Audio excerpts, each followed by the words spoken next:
दोस्तों नमस्कार। Welcome to my channel Shanti peace of mind. दोस्तों आज हम नाग पंचमी पर चर्चा करते हैं। श्रावण शुक्ल पंचमी को नाग पंचमी होती है, इसीलिए इस तिथि को नाग पंचमी कहते हैं। इस दिन दोस्तों घर के दरवाजे के दोनों ओर गोबर से नाग की मूर्ति बनाई जाती है। इसके व्रत में चतुर्थी को केवल एक बार भोजन करें और पंचमी को दिन भर उपवास करके शाम को भोजन करें। और दोस्तों प्रथा है कि चांदी, सोना, लकड़ी या मिट्टी की कलम यानी कि पेन, मिट्टी की कलम से हल्दी और चंदन को घोल के स्याही बनाकर 5 फन वाले 5 नाग बनाएं।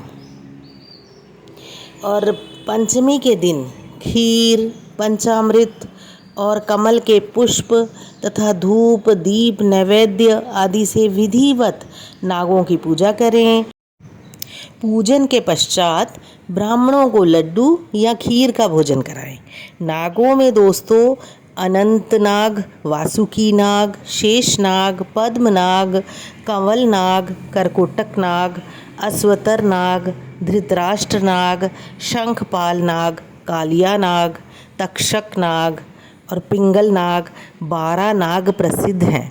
इनमें से एक एक नाग की एक एक मास में पूजा करनी चाहिए और पूजा कराने वाले पंडित जी को नाग पंचमी के दिन स्वर्ण और गौ का दान देना चाहिए। कहीं कहीं चांदी या सोने के नाग को पान के पत्ते पर रखकर दान करने की भी विधि लिखी गई है। और पंचमी के दिन नाग की पूजा करने वाले को उस दिन पृथ्वी खोदनी नहीं चाहिए, धरती को खोदना नहीं चाहिए। दोस्तों इसकी कथा बहुत प्रसिद्ध है।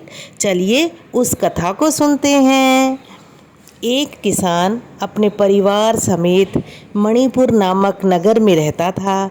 उसके 2 लड़के और 1 कन्या थी।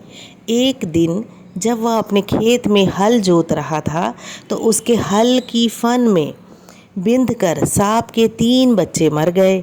बच्चों की माता नागिन ने पहले तो बहुत विलाप किया, फिर अपने बच्चों को मारने वाले से बदला लेने का संकल्प किया।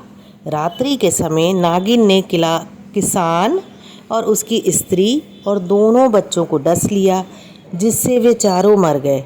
दूसरे दिन वह नागिन जब कन्या को डसने के लिए गई तब कन्या ने डर कर उसके सामने दूध का कटोरा रख दिया और क्षमा प्रार्थना करने लगी।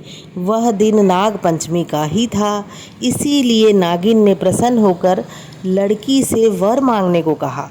लड़की ने यह वर मांगा कि मेरे माता पिता और दोनों भाई पुनः जीवित हो जाएं और जो आज के दिन नागों की पूजा करे उसको आप कभी ना डसें।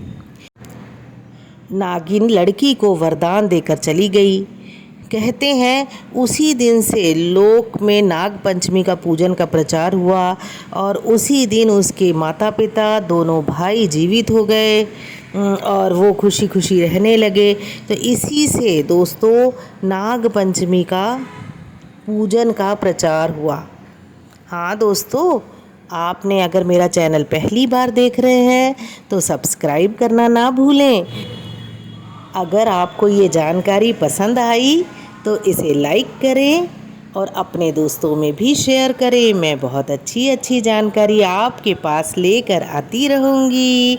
आपका जीवन सुखी और समृद्धशाली रहे। Thank you.